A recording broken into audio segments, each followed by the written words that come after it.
This story is not centered on me, Timothy, or anyone directly involved in our lives. Rather, it's a record that deserves to be shared. It begins in the tumultuous year of 1967, a time when the clouds hung low and heavy, rolling across the sky like ominous stones. The air pulsed with a new wave of music, vibrant and alive, echoing the rebellious spirit of the youth who sought to challenge the status quo. Fashion transformed in ways that were previously unimaginable, with bold styles capturing the essence of individuality and defiance. However, this transformative period did not resonate with everyone, particularly not with a girl named Ryan Vulu. Ryan was the quiet observer, often sitting alone in the school cafeteria, her presence barely acknowledged by her classmates. She seemed to have erected an invisible wall, cutting herself off from the vibrant chaos of the outside world. More specifically, she felt alienated in a predominantly white society, where her unique identity set her apart. Her father, a trailblazer as the first black colonel in the military, had achieved significant recognition, yet this achievement added weight to the expectations placed upon her. Meanwhile, her mother, devoted to her role as a housewife, spent her days caring for Ryan's baby brother, leaving little time for an emotional connection with Ryan. Amid the dynamic changes sweeping the nation, Ryan found it increasingly difficult to relate to her parents, who seemed preoccupied with their own lives and aspirations. Their differing priorities and perspectives left her feeling isolated, creating a chasm between them that she struggled to bridge. In a world bursting with change and revolution, Ryan's experience felt quietly chaotic, a stark contrast to the raucous celebrations enveloping her. She always felt as if their lives were a carefully orchestrated performance, particularly her father, who strained to impress a crowd that might just as easily turn him into a curious spectacle, a strange fruit hanging from a tree. Caught in his traditional ways, he completely severed the connection to that vibrant part of himself that thrived in Harlem, instead clinging to the fading echoes of his southern roots. The walls of their home, painted in muted white, seemed to encapsulate him, distancing him from the richness of his heritage. Her mother, while not quite as rigid, viewed the world through a narrow lens. She would often warn her daughter with a stern, "Watch where you step because all of this ain't your town." There was an unsettling irony in that admonition. It was clear that her mother was both protective and fearful of their neighbors, choosing to remain confined within the shelter of their home. It was tough for her daughter to comprehend how her parents could become one while leading such disparate lives, her mother ever vigilant and her father seemingly oblivious to the world outside. Despite the weight of her parents' expectations and the feeling of being an outlier in her own life, she resisted letting their views consume her. Each day at school, she walked through the halls enveloped in a profound sense of loneliness. Her presence felt yet somehow diminished, like an ephemeral shadow that barely registered against the stark backdrop of her surroundings. Then, on an ordinary day that felt like any other, a shift occurred. She had just gathered her books, preparing to leave her classroom, when something caught her off guard. The boy who sat behind her, his name was Austin, glided up to her, his movements smooth and seemingly effortless. In a fleeting moment, he lightly brushed his finger down her arm, sending a ripple of surprise across her skin. "Hey," he greeted her softly, his voice warm and inviting. She turned to face him, clutching her books to her chest, her heart pounding with equal parts excitement and fear. 1,000 thoughts raced through her mind, and she felt a cacophony of nerves threatening to spill over. She stumbled over her words, each syllable tripping clumsily from her lips, like hopping from rock to rock across a stream. Eventually, she managed to squeak out a timid "hey," the sound escaping her mouth in the most mortifying way possible. Overwhelmed, she thought about rushing away back into the safety of her classroom, but something about his demeanor held her in place. Austin continued, his expression earnest despite a flicker of self-doubt crossing his features. "I was wondering if you'd like to come to this party." "Well, it's not exactly a party, more like a little hangout, at my parents' cabin tomorrow." As he spoke, he scratched the back of his neck, a gesture of nervousness, eyes drifting downward, revealing a vulnerability that intrigued her. His golden hair, curling and tumbling playfully, framed his face, while his unique hazel eyes blended shades of green and brown, like a rich tapestry woven from autumn leaves.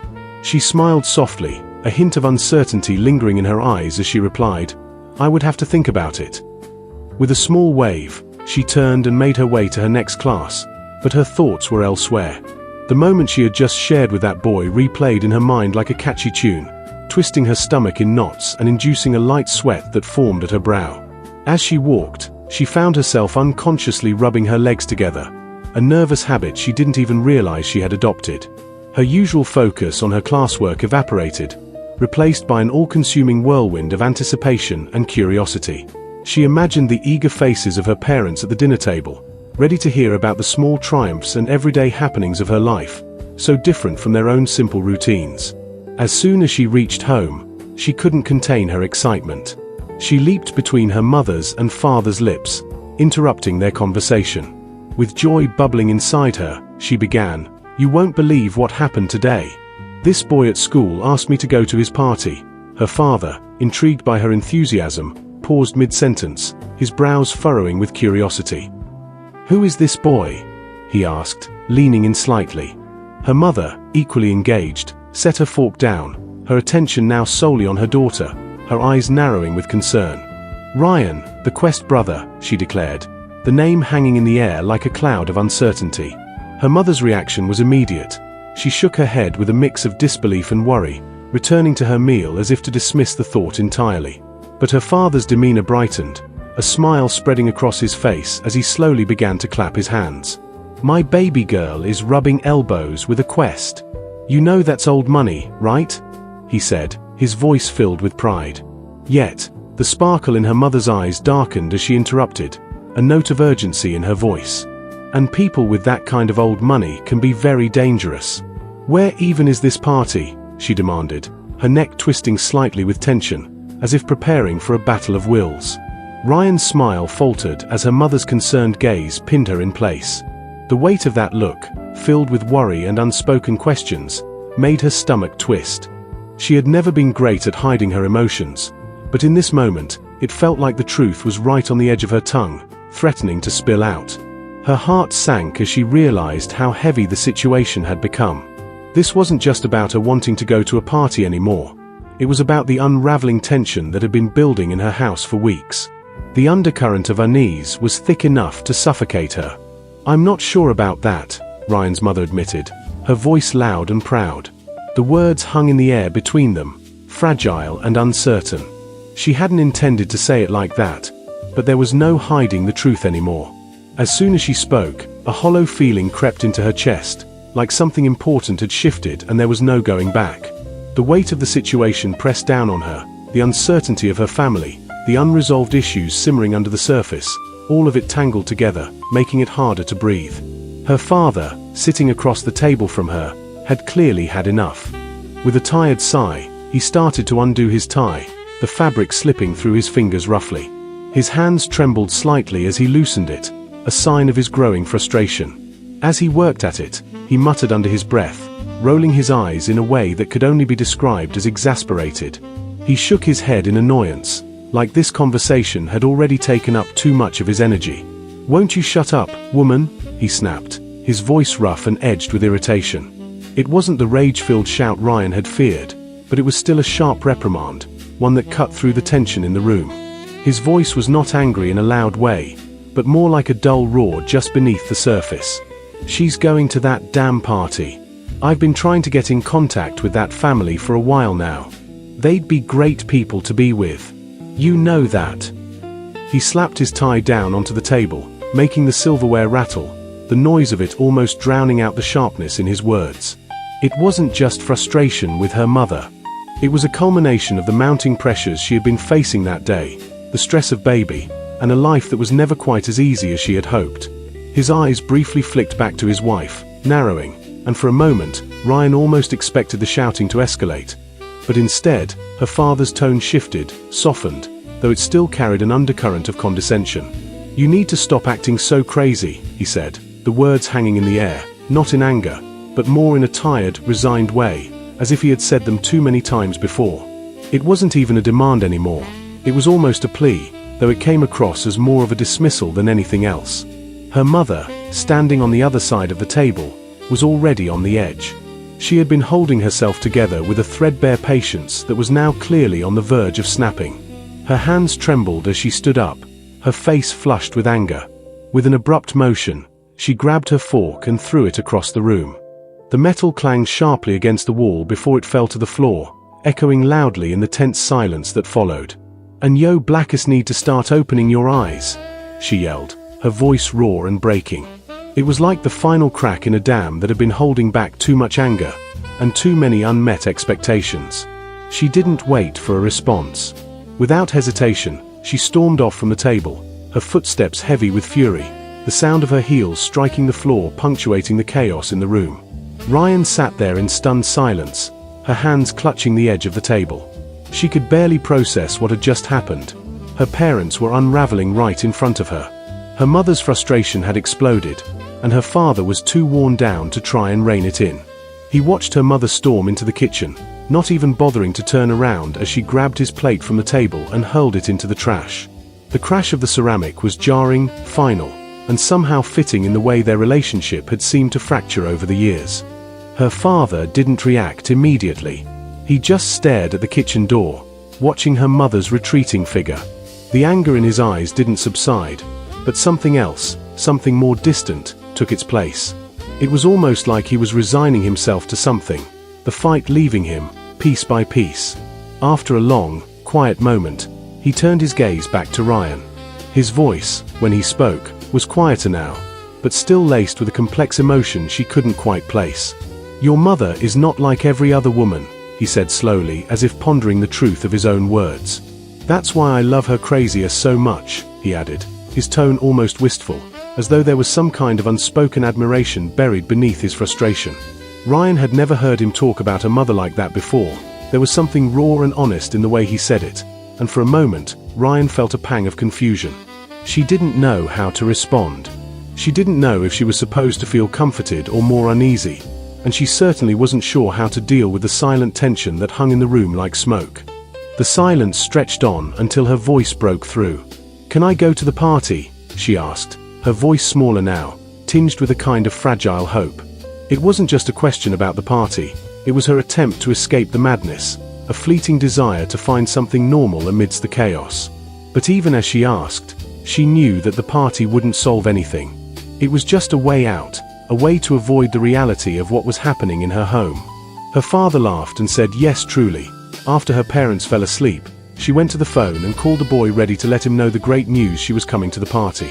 She went to bed that night happier than joy. You've been having a hard time trying to fall asleep because all she could think about was tomorrow, the party that was coming. Once she woke up from her deep, restless slumber, her eyes fluttered open as the early morning light filtered through the curtains. She stretched, feeling the weight of exhaustion in her bones, but there was no time to linger. Today was a day she promised herself she would take control, even if just for a moment. She got out of bed, her feet hitting the cold floor with a sharp chill. She walked toward her closet, her fingers grazing over the fabric of her clothes, picking the best ones she could find, the ones that made her feel a little more like herself, if only for a fleeting second. She pulled on a sleek black dress, one she saved for occasions that never came. Then, she ran her fingers through her hair, taming the wild strands, and applied makeup with a practiced hand, just enough to cover the weariness on her face, to make her look brighter, more radiant. She wanted to be beautiful today. Not for anyone else, but for herself. For minutes passed, and she stopped in front of the mirror, taking a long, hard look at herself. The reflection staring back was both foreign and familiar, a girl on the edge of something, unsure of what exactly, but desperate to find it. She raised her hand to touch her face, running her fingertips along her jaw, when, out of nowhere, the mirror cracked. The sound was sharp and jagged, a violent echo that cut through the stillness of her room. She gasped, her eyes wide in shock, and suddenly, she felt the weight of the world press down on her chest. She stumbled backward and fell to the floor, her hands clutching her head as an overwhelming wave of pain and terror washed over her.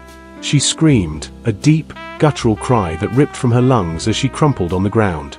The sound seemed to reverberate through every corner of the room, and within seconds, her father burst through the door. His face was a picture of alarm, eyes wide, his body tense, followed closely by her mother, who was right behind him, her hands trembling.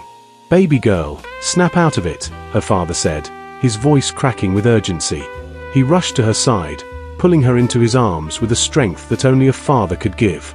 His heart was racing as he held her, looking around the room frantically to make sense of what had just happened. His gaze fell upon her hand, now bleeding from where she'd slammed it into the mirror, and then he noticed the cracks that spiderwebbed across the glass, blood dripping from the shards. Her mother stepped forward, her face pale, her hand instinctively reaching for the cross necklace that she always wore, tucked tight between her bra. She pulled it out and clutched it in her fist, holding it close to her chest. Her lips moved in whispered prayer, "Lord, protect my daughter from the evil." The room fell into a heavy silence after that. The rest of the day, everything felt wrong. Her father decided she couldn't go to school or attend the party she had been looking forward to. Instead, she was forced to stay home, locked in her room. Outside the door, her parents' voices echoed through the hallway, a muffled conversation filled with concern, fear, and something darker that she couldn't quite understand. She could hear everything. Every word, every fragment, slipped through the cracks between the door. They weren't arguing. For once, they weren't fighting. They were agreeing. Her father's voice sounded strained. She's starting to have those thoughts again. Her mother's voice shook, as if she were biting her nails in nervousness. We should keep her inside. Transfer her to homeschooling, at least for now. Her father let out a deep sigh, his voice filled with disappointment. I know, but if we do that, she won't learn the value of talking to other people.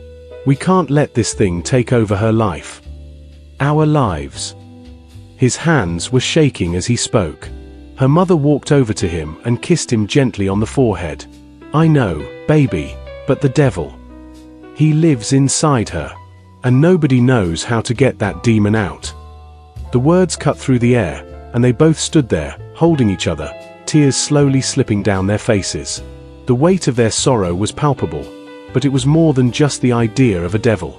It was something far worse, a curse, one that had followed her from the moment she was born. It was an ancient sickness, passed down through the generations. Her grandmother had cursed her, saying she would have skin more fragile than others, cursed to always hear and see the demons of this world. She would walk in the shadows of purple death, forever trapped in darkness. This was her fate, the darkness that had controlled her entire life, isolating her, confining her, never allowing her to experience the world the way other children did. She was always left behind, always hiding in the shadows, afraid to look out at the world of light and happiness she could never touch. But today, she couldn't let that darkness win. She wouldn't.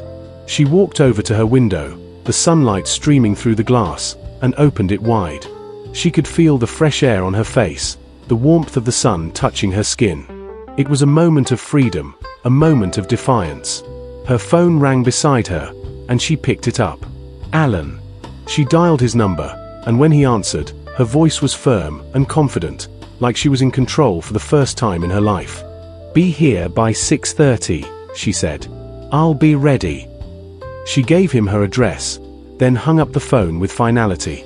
She turned back to the cracked mirror one last time. She stared into her own reflection, an image that had always seemed fractured, broken, and haunted by the curse. But today, she refused to see the girl others wanted her to be. The weak, broken girl, forever trapped in the shadows. Today, she would be free. And for the first time in her life, she smiled. The clock struck 11, casting a muted glow in the dimly lit room, and she rolled out of bed, the sheets slipping away to reveal her calm demeanor. Her heart raced with a mix of excitement and intrigue as she quietly padded across the soft carpet, careful to avoid any creaking floorboards. She reached the door and, with delicate precision, began to twist the doorknob, moving it slowly to minimize any noise that might disrupt the stillness of the night. Peeking through the narrow crack between the door and its frame, she scanned the hallway for any signs of life. The air was thick with anticipation. After ensuring the coast was clear, she slipped out and gently eased the door shut behind her, the soft click barely audible. She then turned towards the front hall, her fingers brushing against the cool fabric of her jacket hanging on the hook near the door. Grabbing it, she wrapped it around herself, feeling the comforting weight settle against her shoulders. As she stepped outside, a chill evening breeze greeted her, ruffling her hair and sending a shiver down her spine. Her gaze fell on the sleek black car parked just beyond the porch, its headlights casting an eerie glow on the pavement. Beside it, a striking red car caught her attention as the window rolled down with a soft whir, revealing the familiar face of Alan. A broad smile broke across her face, illuminating her features as she made her way over to him, each step filled with eagerness. Sliding into the vehicle, she caught his gaze, their mutual joy palpable in the air as they exchanged smiles, conveying unspoken excitement. Alan leaned back in his seat, a glint of enthusiasm in his eyes, and asked, "You ready for the party?" His voice was warm and inviting, radiating his enthusiasm. She nodded, her heart thumping in rhythm with the thrill of the night. "Let's get to it," she replied, her voice steady but laced with anticipation.